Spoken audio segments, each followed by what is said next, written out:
कृष्णाय वासुदेवाय हरे परमात्मने प्रणतः क्लेशनाशाय गोविंदाय नमो नमः। हरे कृष्णा। श्री कृष्ण जन्माष्टमी की आप सभी को हार्दिक शुभकामनाएं। कृष्ण जन्माष्टमी हिंदुओं का एक महत्वपूर्ण त्योहार है। जन्माष्टमी भगवान श्री कृष्ण के जन्मोत्सव के उपलक्ष्य में मनाई जाती है। भगवान श्री कृष्ण जो भगवान विष्णु के 8वें अवतार हैं, उनका ये जन्मोत्सव हर वर्ष भाद्रपद माह के कृष्ण पक्ष की अष्टमी तिथि को मनाया जाता है, जो कि आमतौर पर अंग्रेजी कैलेंडर के हिसाब से अगस्त या सितंबर में आता है। इस वर्ष कृष्ण जन्माष्टमी 26 अगस्त 2024 सोमवार के दिन मनाई जाएगी। इस वीडियो में हम आपको बताएंगे अष्टमी तिथि कब प्रारंभ होगी, कब समाप्त होगी। रोहिणी नक्षत्र जो भगवान श्री कृष्ण के जन्म के समय भी था, इस वर्ष भी है, उसके बारे में बताएंगे।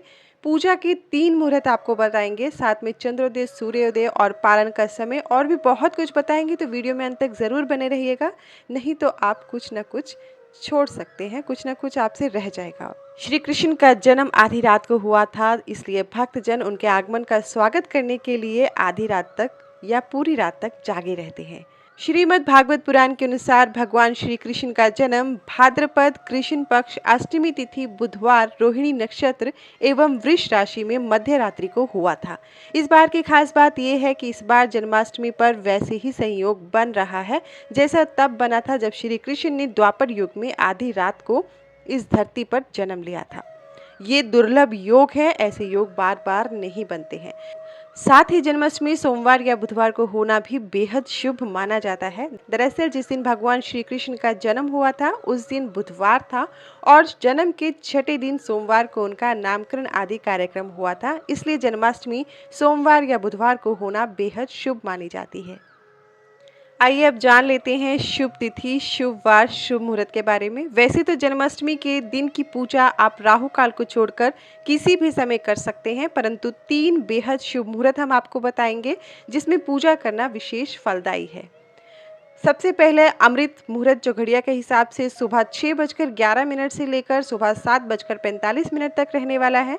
शाम के समय का अमृत मुहूर्त है जो शाम को 5:11 से लेकर 6:45 तक रहेगा।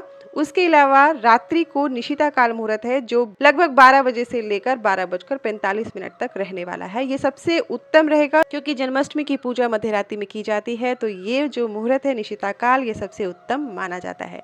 राहु काल पर विशेष ध्यान किया जाता है क्योंकि राहु काल में कुछ भी शुभ नहीं किया जाता है। राहु काल शुरू होगा सुबह 7:45 पर और समाप्त होगा सुबह 9:19 पर। इसके अलावा बता देते हैं आपको अष्टमी तिथि। अष्टमी तिथि प्रारंभ होगी 26 अगस्त को सुबह 3:39 पर और अष्टमी तिथि समाप्त होगी 27 अगस्त को सुबह 2:20 पर। रोहिणी नक्षत्र भी लग रहा है। रोहिणी नक्षत्र प्रारंभ होगा 26 अगस्त को दोपहर 3:55 पर और समाप्त होगा 27 अगस्त को दोपहर 3:38 पर। इसके अलावा सूर्योदय होगा सुबह 6:11 पर और सूर्यास्त होगा शाम को 6:46 पर। चंद्रोदय होगा 26 अगस्त को रात्रि 11:41 पर। पारण के समय को लेकर बहुत जगह पर अलग अलग मान्यताएं हैं। कहीं पर पारण का समय रात्रि पूजा के बाद होता है, जब निशिता काल मुहूर्त खत्म हो जाता है उसके बाद पारण किया जाता है। तो कुछ लोग पारण अष्टमी समाप्ति के बाद करते हैं, तो कुछ लोग अगले दिन सूर्योदय के बाद करते हैं। तो पारण का मुहूर्त हम आपको बता देते हैं। अगर आप निशिता काल मुहूर्त के हिसाब से अगर पारण करते हैं 26 की मध्य रात्रि 12:51 पर आप व्रत खोल सकते हैं। अष्टमी तिथि के हिसाब से अगर आप व्रत का पारण करते हैं तो अष्टमी तिथि समाप्त हो रही है 27 अगस्त को सुबह 2:20 पर, तो आप व्रत को खोल सकते हैं। और उसके अलावा अगर आप अगले दिन सूर्योदय के बाद व्रत का पारण करते हैं तो 27 अगस्त को सूर्योदय होगा सुबह 6:11 पर, उसके बाद आप व्रत को खोल सकते हैं। वैदिक काल गणना के अनुसार यह भगवान श्री कृष्ण के जन्म का 5291वीं वर्षगांठ का दिन है। जन्माष्टमी के दिन भगवान श्री कृष्ण के शिशु रूप की पूजा की जाती है, जिन्हें बाल गोपाल या लड्डू गोपाल आदि कई नामों से जाना जाता है। ये जन्माष्टमी का पर्व बहुत महत्व रखता है क्योंकि यह भगवान और उनके भक्तों के बीच शाश्वत प्रेम को दर्शाता है। भगवान श्री कृष्ण की जन्मस्थली मथुरा और वृंदावन में यह त्योहार भव्यता और सांस्कृतिक कार्यक्रमों के साथ मनाया जाता है। इस दिन भक्त उपवास रखते हैं, अनाज को नहीं खाया जाता है तथा तामसिक भोजन से दूर रहते हैं। इस दिन भक्तजन पूजा पाठ करते हैं, भजन कीर्तन करते हैं तथा विभिन्न सांस्कृतिक कार्यक्रमों में भाग लेते हैं। 125 वर्षों के जीवन काल के बाद भगवान श्री कृष्ण ने अपनी लीला समाप्त की थी। उनके अवतार की समाप्ति के तुरंत बाद परीक्षित के राज्य का कालखंड आता है। राजा परीक्षित, जो अभिमन्यु और उत्तरा के पुत्र तथा अर्जुन के पौत्र थे, के समय से ही कलयुग का आरंभ माना जाता है। जन्माष्टमी पर पूजा पाठ से जुड़ी कौन कौन सी बातों का हमें ध्यान रखना चाहिए, आइए वो जान लेते हैं। भगवान श्री कृष्ण की पूजा में भोग लगाते समय तुलसी के पत्ते को जरूर रखना चाहिए। माना जाता है कि भगवान श्री कृष्ण तुलसी के बिना भोग स्वीकार नहीं करते। तुलसी को विष्णु प्रिया भी कहा जाता है, इसलिए कृष्ण पूजा में तुलसी अनिवार्य रूप से रखें।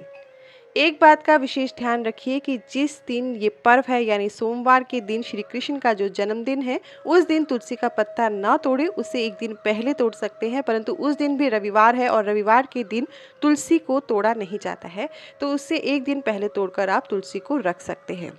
श्री कृष्ण की पूजा में मोर पंख, वैजयंती माला, दक्षिणावर्ती शंख, गौ माता की मूर्ति, माखन मिश्री, बांसुरी भी रखनी चाहिए। जन्माष्टमी की रात पूजा में भगवान को झूला झुलाने की परंपरा है। श्री कृष्ण का अभिषेक दक्षिणावर्ती शंख से करें। शंख में केसर मिश्रित दूध भरें और भगवान को स्नान कराएं।